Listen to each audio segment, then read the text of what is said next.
May itlog na ako.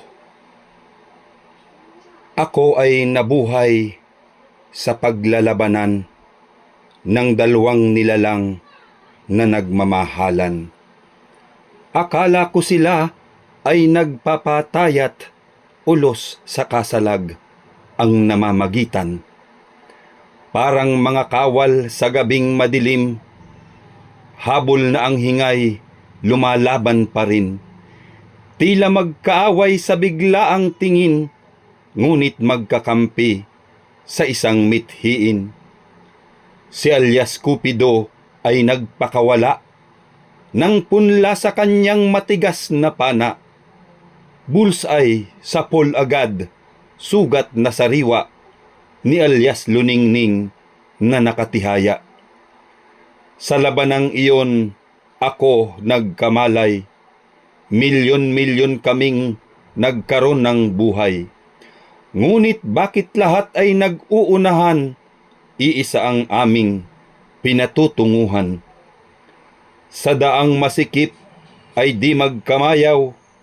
May nagtutulakan, may nagbabalyahan. Parang kompetisyon na pampalakasan, pinakamatibay ang magtatagumpay. Nang mahalata kong ginigit-git ako ng kakompetensyang may buntot at ulo, ako ang similyang umigtad ng todo at sa karirahay, ako ang nanalo. At laking gulat ko't ang napanalunan ay itlog na hinog na may katamisan. Kami ay nagsanib ng 9 na buwan at si Angel Yasis ang nabuong laman. Kaya hanggang ngayon ay patuloy pa rin ang paglalabanan sa kanyang damdamin.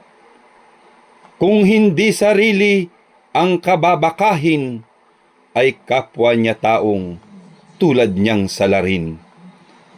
Ngunit ngayon pa ba siya kakabahan? Ay meron ng itlog ang kanyang katawan? Noon ngang siya'y similya pa lamang, nag-champion na siya'y buntot at ulo lang.